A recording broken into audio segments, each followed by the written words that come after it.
Puji Tuhan, selamat pagi, shalom. Kita bersyukur pagi hari ini kembali kita dapat beribadah di gereja Tuhan di tempat ini. Terima kasih buat Pak Kepala atas kesempatan yang sudah diberikan. Mari kita buka Alkitab kita.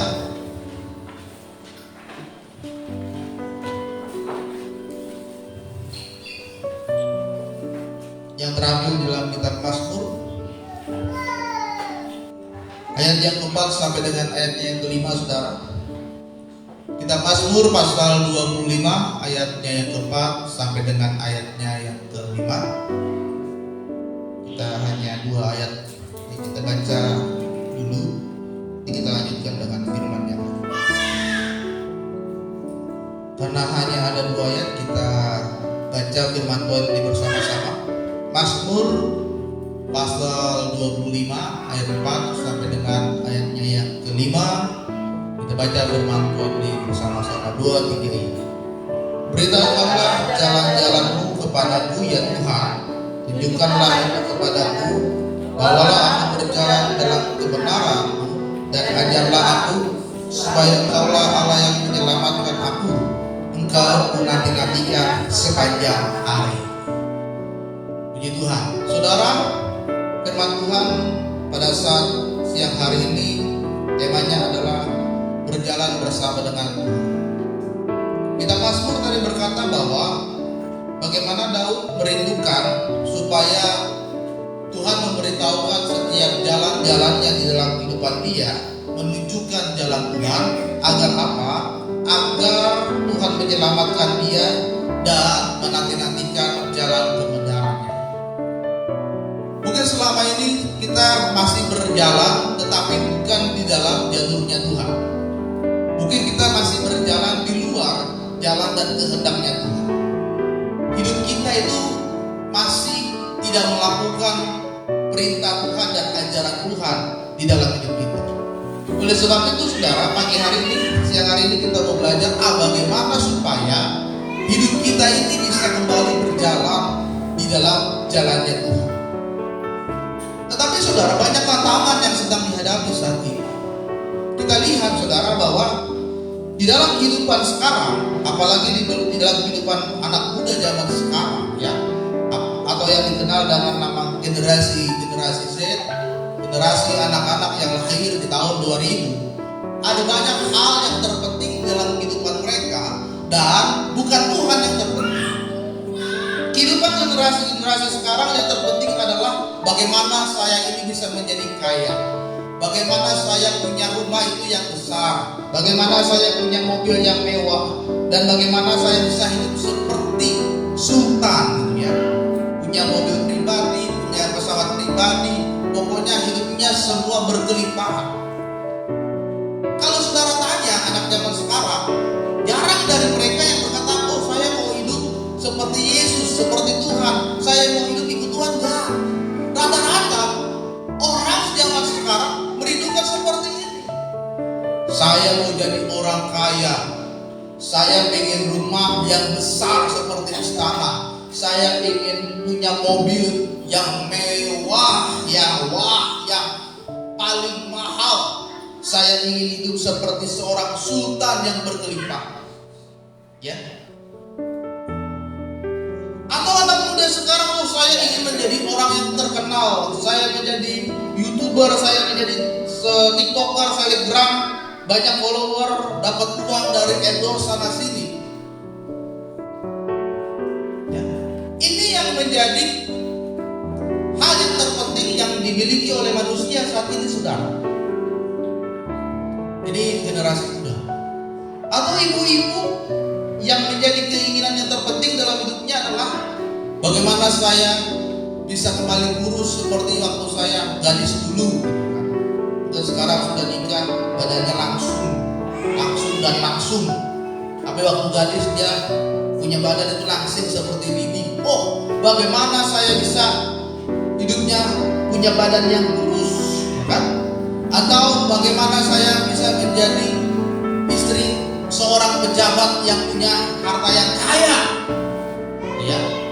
Atau bagaimana saya tetap cantik meskipun saya udah Sudah tua tapi saya masih terlihat cantik.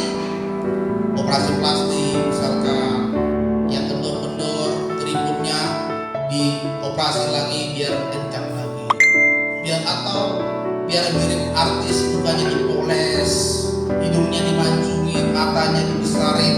Wah, ya. Saudara terkasih dalam nama Tuhan, sesungguhnya apa yang sedang dibutuhkan manusia saat ini? Ada banyak orang yang dibutuhkan adalah kekayaan dan ketenaran. Ya. Bagaimana hidupnya mencari yang namanya kekayaan, harta, dan bagaimana hidupnya supaya bisa dikenal banyak orang. Inilah yang dicari oleh manusia zaman sekarang. Jarang kalau kita tanya orang, kamu mau kemana? Saya mau cari Tuhan. Enggak.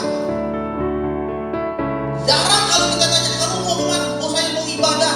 Senin, Selasa, Rabu, Kamis saya ada persekutuan. Enggak ada. Kalau kita tanya orang, apa yang dicari? Kekayaan dan ketenaran. Kalau bisa hari Minggu itu kerja, gak usah gereja, gak usah pelayanan, kerja cari Tuhan. Dan itu yang terjadi. Kebanyakan orang Kristen itu seperti itu, saudara. Minggu kita kerja, Pak, usaha kita buka karena minggu rame. Yang penting, Pak, saya punya uang, anak istri saya gak kelaparan. Saudara baca di kitab Amsal berkata demikian, berkat itu datangnya dari Tuhan. Yang menjadikan orang kaya itu Tuhan. Jeripayah tidak akan bisa menambahinya. Mau saudara itu kerja keras banting tulang, tapi kalau Tuhan tidak memberkati saudara, ya begitu-begitu aja hidup kita. Ya. Mau usahamu banyak, kau tinggalkan Tuhan. Tapi kalau hidupmu begitu aja jauh dari Tuhan, ya begitu-begitu aja. Tidak ada berkat, tidak ada kekayaan, karena semua itu berasal dari Tuhan. Ya. Dan ini yang dicari oleh manusia zaman sekarang. Tetapi saudara terkasih dalam nama Tuhan, ada sebuah survei yang dilakukan oleh majalah Times yang menyatakan bahwa kebahagiaan seseorang itu ditentukan dengan siapa dia menjalani hidup ini. Dilakukan riset, ternyata yang dibutuhkan oleh manusia itu sebetulnya bukan kekayaan, bukan ketenaran, tetapi adalah kebahagiaan hidup. Dan yang menentukan kebahagiaan hidup adalah dengan siapa dia menjalani hidup. Kalau suami saudara tukang pukul yang marah, hidupmu disiksa, apakah kau bahagia? Tidak mungkin. Ya. Suamimu gak pernah pulang, setahun sekali pulang, apakah kau bahagia meskipun kau tiap hari dikasih duit? Jangan. Kebahagiaan itu ditentukan dengan siapa kita menjalani hidup ini. Kebahagiaan itu tidak terletak dalam materi, tetapi bagaimana kita menjalin sebuah hubungan. Kalau saudara tanya tentang materi, kenapa di Jepang negara yang paling banyak melakukan bunuh diri di sana? Banyak artis yang bunuh diri, banyak politisi yang bunuh diri, banyak orang terkenal yang bunuh diri. Kalau soal materi, kenapa mereka bisa melakukan bunuh diri? Mereka punya harta, mereka punya popularitas, mereka punya ketenaran. Kenapa mereka bunuh diri? Artinya kebahagiaan itu bukan dilihat dari materi, saudara, tetapi bagaimana saudara saat ini sedang menjalin sebuah hubungan. Apakah itu dengan suamimu, dengan istrimu, atau hubunganmu dengan Tuhan? Ya. Makanya yang anak-anak muda jangan asal cari pasangan. Pasanganmu itulah yang akan menentukan hidupmu seumur hidupmu.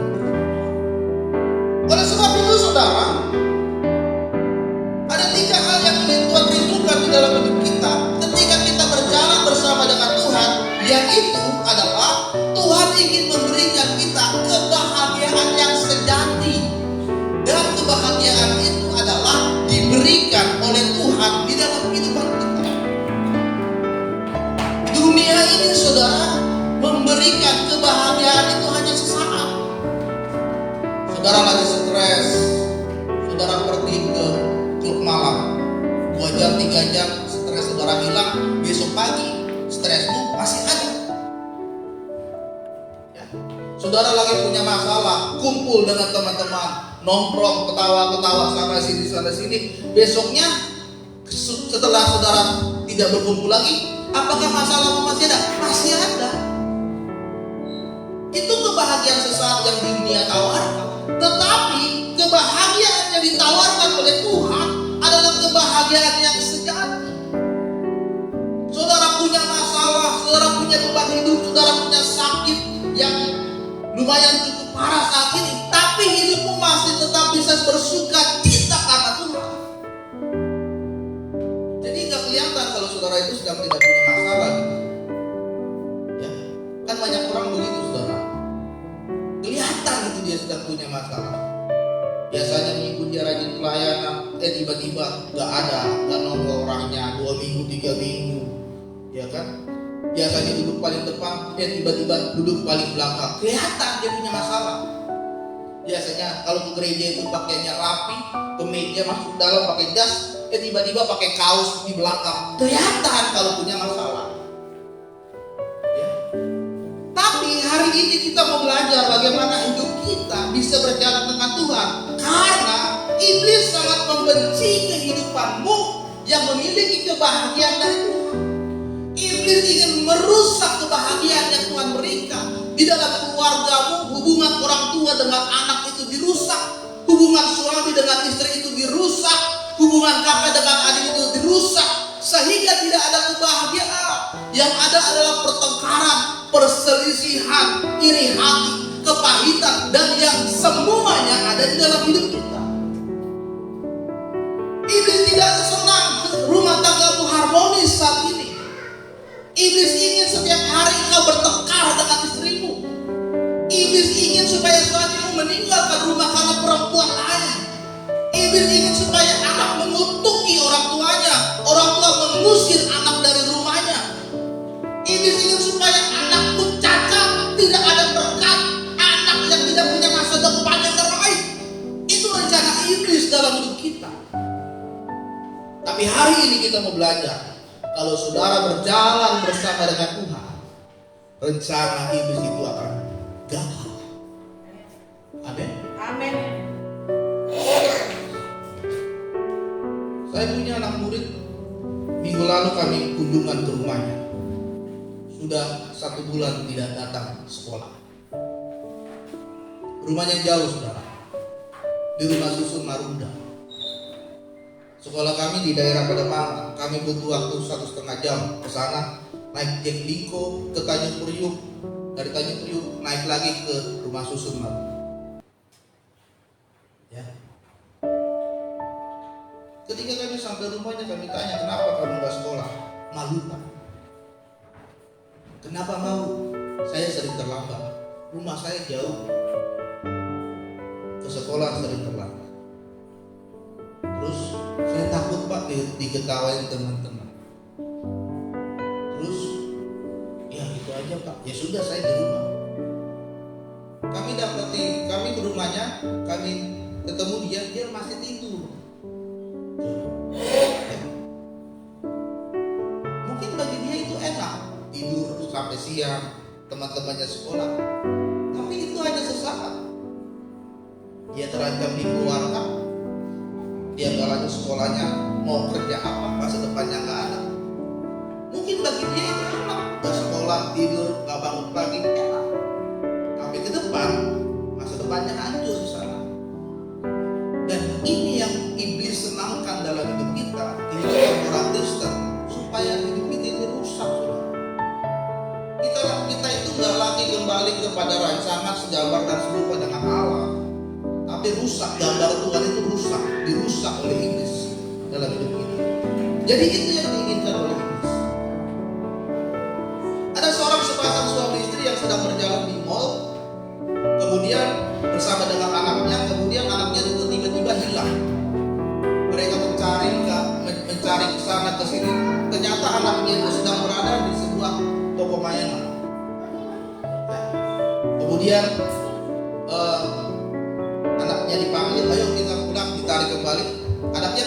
pulang, anaknya nangis, mau di sini aja, ini ada mainan, kan? Kalau bapak-bapak, ibu-ibu yang anaknya masih kecil kan suka begitu kan, ajak ke mall, anaknya nggak mau pulang, misalkan main apa itu bambol atau main bola, ya kan?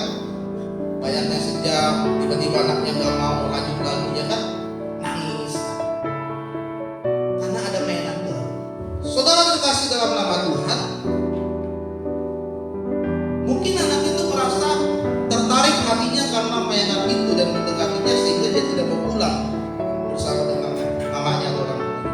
Saudara, mungkin hidup kita pun tidak jauh berbeda dengan anak ini.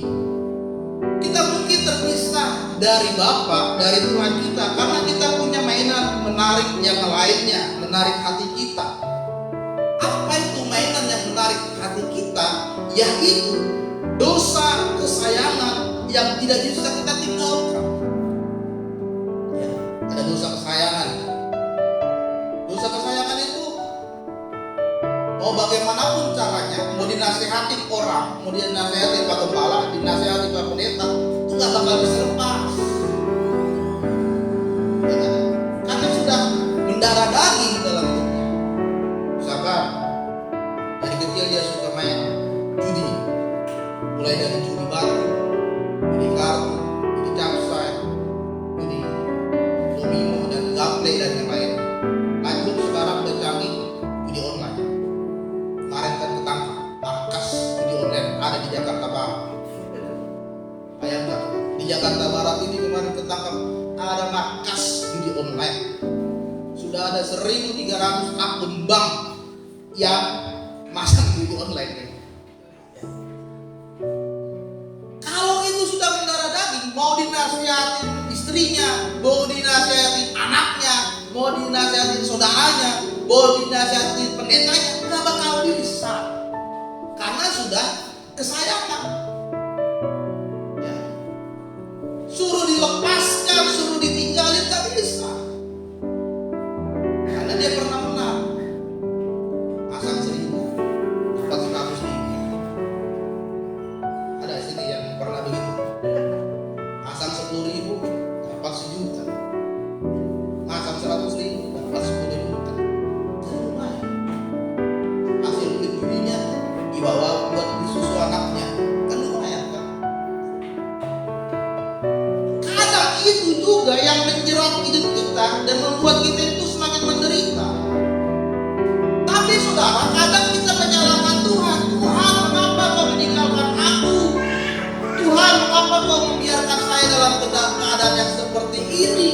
Padahal itu karena kesalahan kita, karena perbuatan kita yang tidak mau melepaskan dosa ini, sehingga kita sedang berada di dalam kondisi yang terpuruk. Saya punya teman, dia investasi saham dan ternyata sahamnya sangat bodoh. Dia rugi 100 juta. 2 minggu lalu dia cerita, Pak, saya rugi 100 juta. Kenapa?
Tayangan-tayangan sudah canggih ada di handphone saudara. Saudara bisa nonton film yang benar atau nonton film yang aneh-aneh pun ada.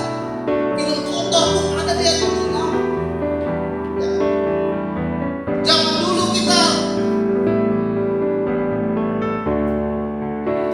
lebih senang dengan makanan-makanan jajanan asal seperti kue putu, serang dan glokos. Sekarang kita lihat banyak makanan-makanan yang tidak sehat, banyak makanan-makanan yang punya kadar gula yang sangat banyak sehingga membuat kita sakit gula dan diabetes dan darah tinggi. Ya.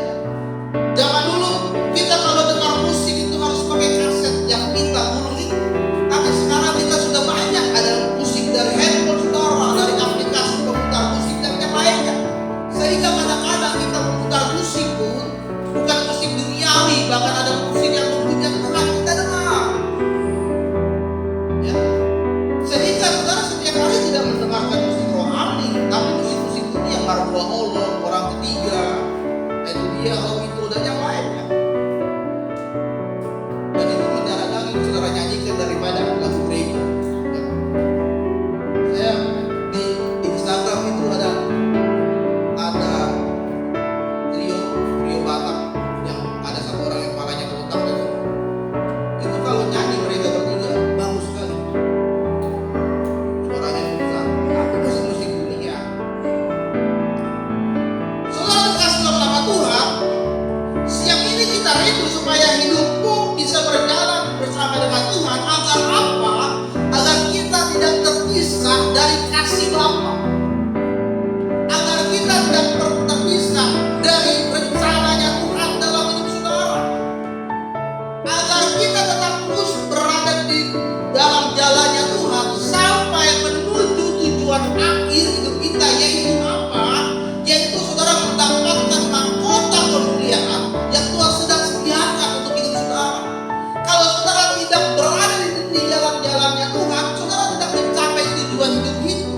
Saudara lari dari jalurnya, saudara lari dari jalannya, saudara lari dari rencananya Tuhan. Jadi saudara tidak akan bisa mendapatkan mahkota kemuliaannya Tuhan kalau hidupmu saat ini tidak berada di dalam jalannya Tuhan. Oleh sebab itu saudara, kita mau belajar bagaimana supaya kita bisa berjalan dalam rencananya Tuhan. Yang pertama adalah kita harus tetap setia kepada Tuhan. Banyak cara, banyak godaan yang dilakukan oleh iblis supaya engkau tidak setia kepada Tuhan. Ya. Hari Minggu tidak mau gereja karena ada kerjaan, lanjut kerja.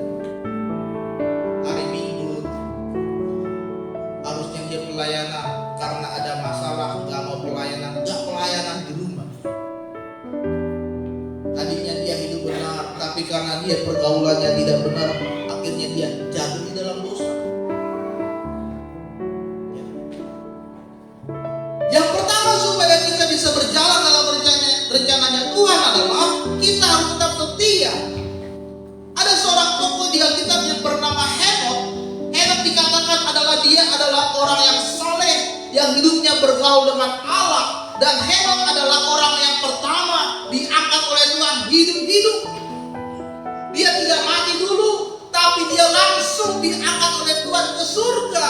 Karena apa? Firman Tuhan berkata, karena he walked with God.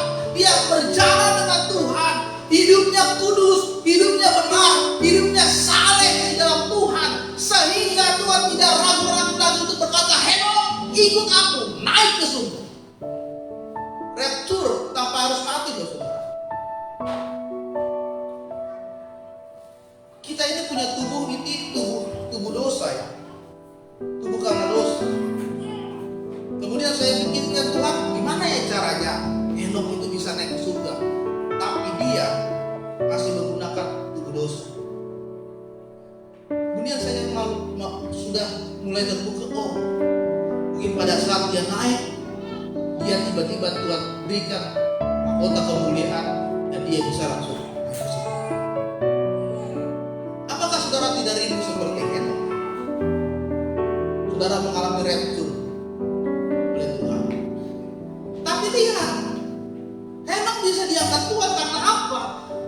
dia hidup bergaul dengan Tuhan, berjalan bersama Tuhan.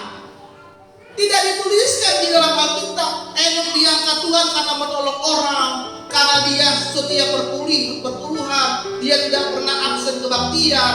Tapi dituliskan di dalam Alkitab dia bergaul dengan Tuhan.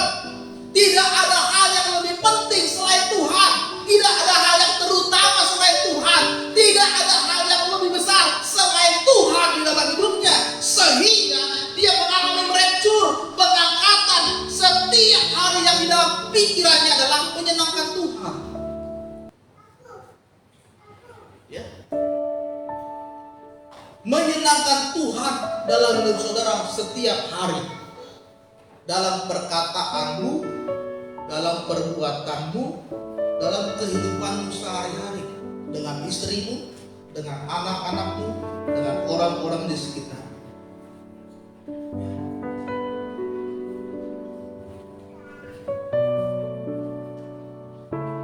Ketika Yusuf berada di rumah Potifar, dia sangat disenangi di sana. Dia sangat disenangi di sana. Tetapi ketika ada godaan dirayu oleh istri Potifar, dia tidak tergoda di sana, saudara.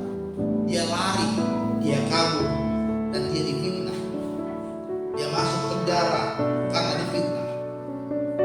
Dia dituduh bersalah padahal dia tidak bersalah. Tapi Yusuf terima itu. Dia masuk penjara, dan di dalam penjara dia menjadi kesayangan kepala-kepala penjara di sana. Dan akhirnya dia bisa menafsirkan mimpi-mimpi dari juru roti dan juru minum di sana. Dan akhirnya dia bisa keluar penjara, dia menafsirkan mimpi Raja Firaun, dan akhirnya dia bisa diangkat. Kalau orang yang bergaul dengan Tuhan, sekalipun ada masalah, sekalipun dia dituduh, sekalipun dia difitnah, sekalipun dia direndahkan, sekalipun dia dilecehkan, tetapi kalau dia hidupnya betul-betul bergaul dengan Tuhan, Tuhan pasti akan meninggikan dia. Saudara difitnah, saudara dituduh, saudara direndahkan, saudara dia tidak bisa berbuat apa-apa, tapi kalau Tuhan yang mengangkat, maka tidak ada seorang pun yang sanggup merendahkan saudara. Asalkan hidupmu setia bersama dengan Tuhan. Amin. Amin. Yang kedua adalah kita harus sadar bahwa kita membutuhkan Tuhan. Kita tidak bisa hidup dengan mengandalkan kekuatan kita sendiri. Sepintar-pintarnya saudara, sehebat-hebatnya saudara, sekuat-kuatnya saudara, ada kondisi saudara lemah, ada kondisi saudara tidak tahu apa-apa, ada kondisi saudara tidak membutuhkan orang lain, dan ada kondisi saudara membutuhkan Tuhan dalam hidupmu. Jadi kita harus sadar, kita tidak bisa berbuat apa-apa tanpa Tuhan. Ya. Oleh sebab itu saudara, maka karena kita sadar kita tidak bisa buat apa-apa tanpa Tuhan, ya kita harus datang dan cari Tuhan dalam hidup kita.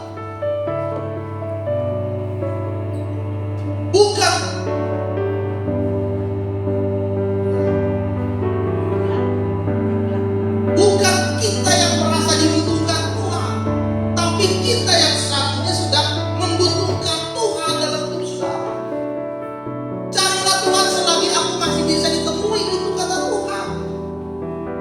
Tapi kalau saudara cari Tuhan tidak bisa ditemui, itu lebih parah. Sudah berdoa tapi tidak dapat jawaban doa, itu lebih parah. Tapi firman Tuhan katakan, carilah Tuhan, maka aku akan mendekat kepadamu. Ketika Zakheus tahu bahwa Tuhan itu akan datang ke kotanya, dia cari Tuhan. Dia badannya kecil, dia badannya pendek. Dan ketika dia tahu Yesus datang, dia yang sudah melakukan banyak mukjizat, dia cari Yesus. Dia kejar Yesus. Dia ingin melihat Yesus itu seperti apa. Dan ketika terhalang oleh banyak orang, dia tetap terus menerobos banyak orang itu. Dan akhirnya dia naik ke atas pohon dan dia dapat melihat, oh ternyata itu loh Yesus. Saya temukan Yesus sekarang.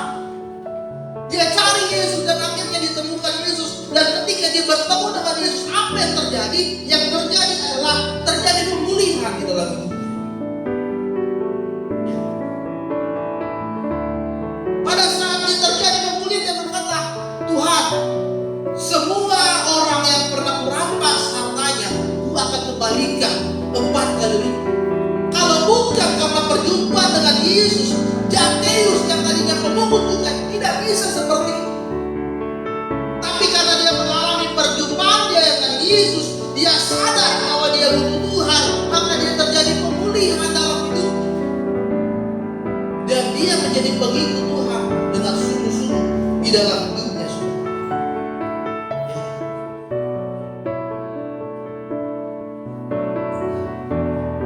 Tapi saudara terkasih dalam nama Tuhan, bagaimana kehidupan kita saat ini?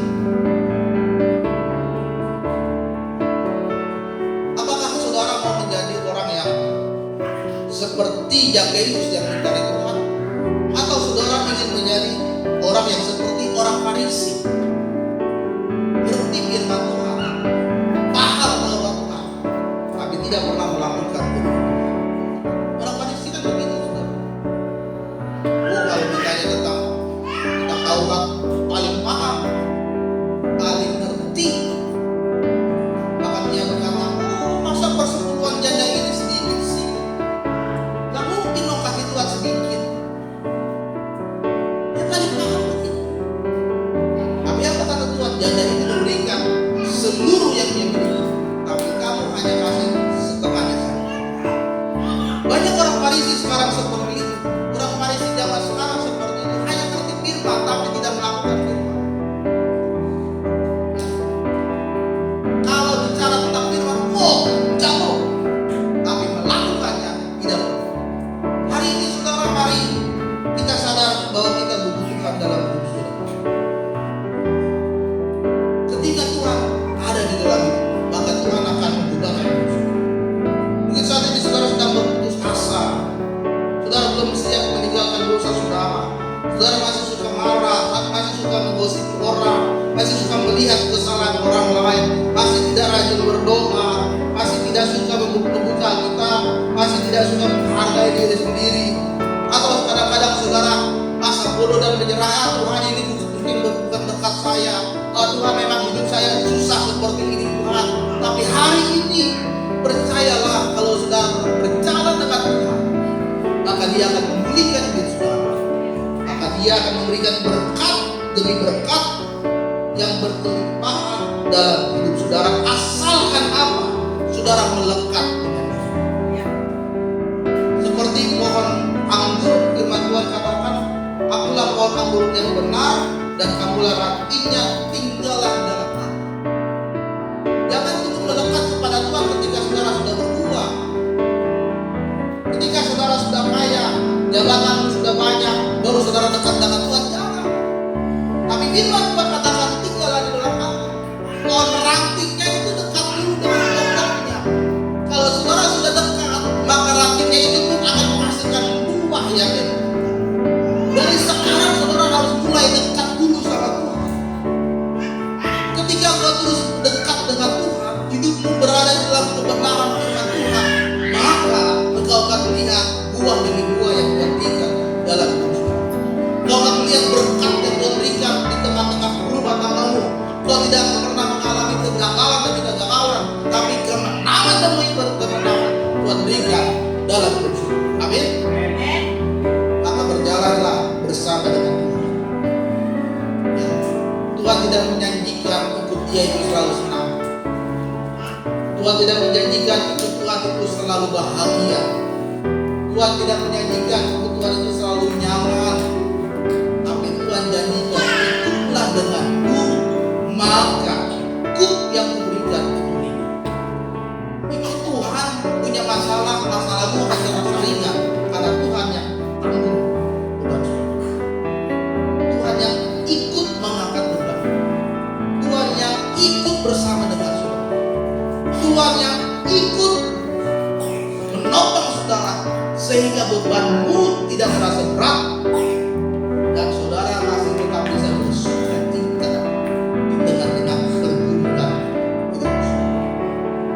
Hari ini mari kita berjalan bersama dengan Tuhan. Selama ini saudara berada di jalan rel yang berbeda, jalur yang berbeda,